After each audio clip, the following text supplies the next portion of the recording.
రాష్ట్ర వ్యాప్తంగా SC ST BC minority గురుకుల రెసిడెన్షియల్ వసతి గృహాల్లో ఒక పండగ వాతావరణం అయితే నెలకొంది. తెలంగాణ ప్రభుత్వం ఒక తీపి కబుర్ని విద్యార్థులకు అందించిందని చెప్పుకోవాలి. రాష్ట్ర వ్యాప్తంగా వసతి గృహాల్లో ఉండి విద్యను అభ్యసిస్తున్నటువంటి విద్యార్థుల కోసం డైట్ ఛార్జీలు, వ్యక్తిగత పరిశుభ్రత కోసం కాస్మెటిక్ ఛార్జీలను పెంచుతున్నట్లు ఇప్పటికే నిర్ణయం తీసుకుంది. ఈ రోజు నుంచే ఆ నూతన మెనూను కూడా అమల్లోకి తీసుకొస్తుంది తెలంగాణ ప్రభుత్వం. అందులో భాగంగా ఈ కార్యక్రమాన్ని ఎప్పటికప్పుడు సూపర్వైజ్ చేస్తున్నారు ఆయా నియోజకవర్గాలకు సంబంధించిన ఎమ్మెల్యేలు. ప్రధానంగా ఖమ్మం జిల్లాలో డిప్యూటీ సీఎం మల్లు భట్టి విక్రమార్క, మరోవైపు మంత్రులు తుమ్మల, పొంగులేటి కూడా వసతి గృహాల్లో ఉన్నటువంటి విద్యార్థులకు దగ్గరికి వెళ్ళి నేరుగా అక్కడ ఉన్నటువంటి మెనూ ఇంప్లిమెంట్ అవుతుందా లేదా అని అడిగి తెలుసుకుంటున్నారు. అక్కడ ఉన్నటువంటి పరిశుభ్రత ఏ విధంగా ఉంది, అటు వంట స్టోర్ రూమ్లో ఎలాంటి సిచ్యువేషన్ ఉంది, అటు ఆహార నాణ్యతగా ఉందా లేదా, ఇలాంటి అనేక అంశాలకు సంబంధించి ఈ రోజు నుంచి ప్రభుత్వం నూతన మెనూను అమల్లోకి తీసుకొస్తున్న నేపథ్యంలో మంత్రులంతా కూడా అటు క్షేత్రస్థాయిలో పర్యటిస్తున్నారు. ప్రస్తుతం ఖమ్మం జిల్లా తిరుమలాయపాలెం మండలంలోని అటు ఎస్టీ వెల్ఫేర్ గురుకుల వసతి గృహానికి సంబంధించినటువంటి పాఠశాలలో ప్రస్తుతం మనం ఉన్న వసతి గృహంలో ఉన్నాం. మనం ఒక నూతన మెనూను కూడా చూడొచ్చు. ఈ రోజు నుంచి ఈ మెనూ ప్రకారమే విద్యార్థులకు నాణ్యమైనటువంటి పౌష్టికాహారంతో పాటు పూర్తిగా కాస్మెటిక్ ఛార్జీలను కూడా పెంచబోతున్నట్లు ప్రభుత్వం ప్రకటించింది. ఇప్పటికే 40% డైట్ ఛార్జీలను దీనికోసం పెంచుతున్నట్లు ప్రభుత్వం అయితే ప్రకటన అయితే చేసింది. రాష్ట్ర వ్యాప్తంగా ఉన్నటువంటి అన్ని సంక్షేమ వసతి గృహాల్లో ఇదే విధంగా నూతన మెనూ అమల్లోకి వస్తుంది ఈ రోజు నుంచి అంటూ కూడా ప్రభుత్వం అయితే చాలా స్పష్టంగా చెప్పింది. అటు బీసీ సంక్షేమ శాఖ ముఖ్య కార్యదర్శి బుర్రా వెంకటేశం నేతృత్వంలో ఒక ప్రత్యేకమైనటువంటి కమిటీని రూపొందించారు. ఇటీవల రాష్ట్ర వ్యాప్తంగా ఫుడ్ పాయిజన్ కేసులు ఎక్కువగా నమోదవుతున్నాయి, పిల్లలు అస్వస్థతకు గురవుతున్నారు, మృత్యువాత పడుతున్నారు అనే అంశాలకు సంబంధించి పెద్ద ఎత్తున చర్చ జరిగింది. ఒకవైపు ప్రతిపక్షాలు కూడా ఆందోళన విస్తృతంగా ముమ్మరంగా సాగించినటువంటి నేపథ్యంలో ప్రభుత్వం చాలా కీలకమైనటువంటి నిర్ణయాలను తీసుకొస్తూ తన కార్యాచరణను ముందుంచే ప్రయత్నం చేసింది. ఇప్పటికే బుర్రా వెంకటేశ్ నేతృత్వంలో ఒక ప్రత్యేకమైనటువంటి కమిటీని నియమించారు. ఆ కమిటీ వసతి గృహాల్లో విద్యార్థులు ఎదుర్కొంటున్నటువంటి సమస్యలు కావచ్చు, వాళ్ళకి అందాల్సినటువంటి నాణ్యమైనటువంటి ఆహారం, పౌష్టికాహారంతో కూడినటువంటి ఆహారంలో ఎటువంటి లోటుపాట్లు ఉన్నవి, ఎందుకు నాణ్యమైనటువంటి ఆహారం విద్యార్థులకు చేర్చలేకపోతున్నామనే అనేక అంశాలకు సంబంధించి కమిటీ కూడా కూలంకషంగా చర్చించి ఆ నివేదికను డిప్యూటీ సీఎం మల్లు భట్టి విక్రమార్కకు గత వారం అందజేసింది. ఆ తర్వాత సీఎం రేవంత్ రెడ్డి ఈ అంశంలో చాలా వేగంగా స్పందించారని చెప్పుకోవాలి. వెంటనే ఒకవైపు కేంద్ర ప్రభుత్వం నిర్వహణలో ఉన్నటువంటి నవోదయ విద్యాలయాల్లో కూడా డైట్ ఛార్జీలకు సంబంధించినటువంటి అంశంపై పూర్తిగా సమగ్ర దర్యాప్తు చేశారు. ఆ నివేదికను కూడా సీఎం రేవంత్ రెడ్డి పరిశీలించారు. ఆ తర్వాత ఖచ్చితంగా డైట్ ఛార్జీలు, కాస్మెటిక్ ఛార్జీలు పెంచాలని కూడా ప్రభుత్వం భావించింది. ఎందుకంటే సుమారు 7 ఏళ్ల క్రితం డైట్ ఛార్జీలు గత ప్రభుత్వం పెంచినట్లు మనకు సమాచారం అందుతుంది. ఆ తర్వాత ప్రస్తుతం 7 ఏళ్ల కాలంగా విద్యార్థులు కావచ్చు, విద్యార్థి సంఘాలు కావచ్చు పెద్ద ఎత్తున ఆందోళన బాట పట్టాయి.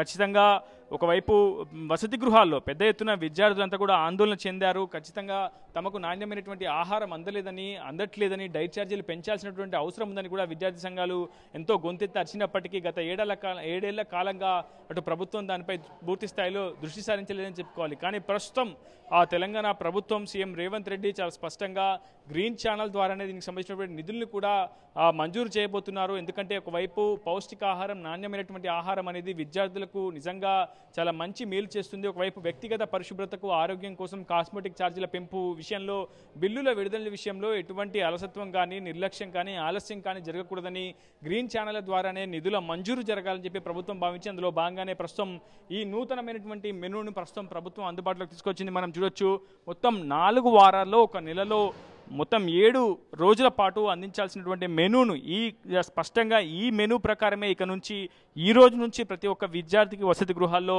భోజనం అందించబోతోంది ప్రభుత్వం. చాలా స్పెసిఫిక్గా చూడొచ్చు, బ్రేక్ఫాస్ట్, బ్రేక్లో కొన్ని ఫ్రూట్స్ ఇవ్వడం, ఆ తర్వాత లంచ్, స్నాక్స్, డిన్నర్, ఇలా 5 రకాలైనటువంటి ఆహార పద్ధతులను ప్రస్తుతం ఇక్కడ వసతి గృహాల్లో ప్రవేశపెట్టిందనే చెప్పుకోవాలి. ప్రస్తుతం మొదటి రోజు Monday khichdi with tomato chutney బ్రేక్ఫాస్ట్గా చెప్పుకోవాలి. ఇడ్లీ, మంగళవారం ఇడ్లీతో పాటు మిల్క్ విత్ బూస్ట్ కూడా ఇవ్వబోతున్నారు. వెనస్డే రోజు pulihora with milk with Boost ఇవ్వబోతున్నారు. అదేవిధంగా గురువారం వచ్చేసి బోండా, వడ, పల్లీ చట్నీ, రాగి జావా విత్ ఇవ్వబోతున్నారు. ఫ్రైడే ఉప్మా పెట్టబోతున్నారు, టొమాటో చట్నీ విత్ రాగి జావా విత్ జాగరి, రైస్, పొంగలి విత్ పుట్నాలు శనివారం, మిల్క్ విత్ బూస్ట్.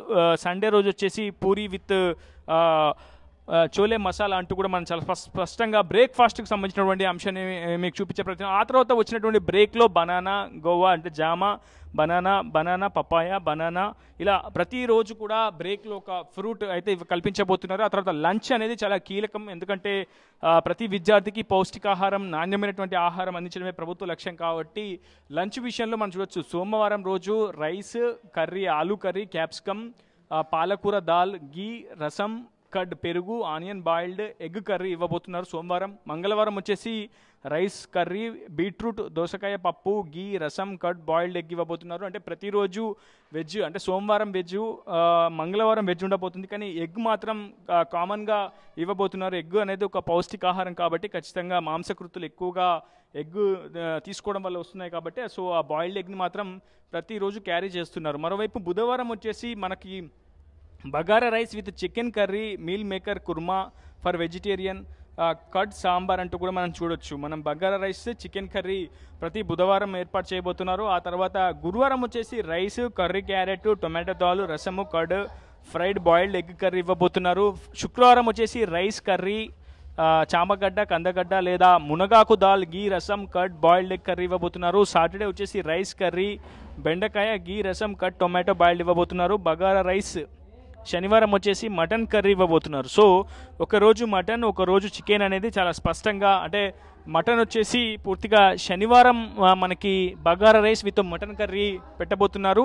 అదేవిధంగా బుధవారం వచ్చేసి bagara rice with chicken curry అయితే పెట్టబోతున్నట్లు మనకు చాలా స్పష్టంగా కనిపిస్తోంది. సో మళ్ళీ డిన్నర్, లంచ్ తర్వాత మళ్ళీ స్నాక్స్, మళ్ళీ వాళ్ళకి బాయిల్డ్ శనగలు కావచ్చు, ఫ్రైడ్ పప్పులు కావచ్చు, జింజర్ టీ, బాయిల్డ్ బఠానీ, బాయిల్డ్ పెసర్లు, ఆనియన్ పకోడా, జింజర్ టీ, ఇలా మనం స్నాక్స్, ఆ తర్వాత అంటే ఫస్ట్ బ్రేక్ఫాస్ట్, ఆ తర్వాత బ్రేక్, ఆ తర్వాత లంచ్, ఆ తర్వాత స్నాక్స్, ఆ తర్వాత డిన్నర్, ఇలా ప్రతిరోజు ఒక స్పెసిఫిక్గా ఒక నూతనమైనటువంటి మెనూను ఈరోజు నుంచి ప్రభుత్వం అమల్లోకి అయితే తీసుకొస్తుందని చెప్పుకోవాలి. ప్రస్తుతం ఈ మెనూ ప్రకారమే రాష్ట్ర వ్యాప్తంగా అన్ని సంక్షేమ వసతి గృహాల్లో కూడా పూర్తిగా నాణ్యమైనటువంటి పౌష్టికాహారాన్ని కూడా అందించబోతున్నారు. పప్పు దినుసులు, పప్పులు, ఆకుకూరలు వంటివి వాటికి ఎక్కువ ప్రాధాన్యత ప్రభుత్వం అయితే ఇస్తుందనే చెప్పుకోవాలి. అందులో భాగంగానే ఈరోజు మెనూని చాలా స్పెసిఫిక్గా కూడా తయారు చేయించారు. రాష్ట్ర వ్యాప్తంగా అన్ని నియోజకవర్గాల్లో ఎమ్మెల్యేలు, అదేవిధంగా జిల్లాల్లో మంత్రులు కూడా ఈ కార్యక్రమాన్ని చాలా ప్రతిష్టాత్మకంగా తీసుకొని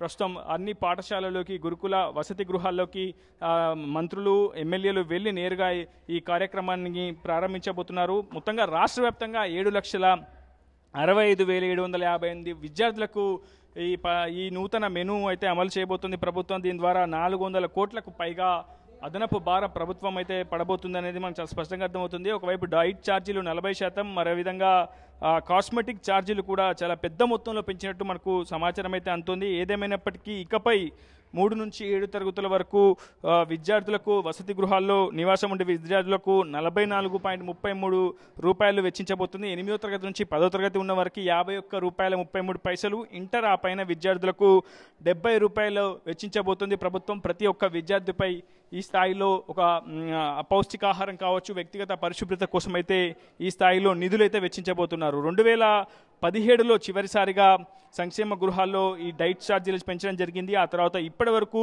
ప్రభుత్వం నుంచి ఎటువంటి పెంపుదల అయితే లేదు. ఆ తర్వాత ప్రభుత్వం ఇటీవల జరుగుతున్నటువంటి ఘటనలను పరిగణలోకి తీసుకొని ప్రస్తుతం ఇటువంటి బృహత్తరమైనటువంటి ఒక కార్యాచరణకు నిర్ణయం తీసుకుంది.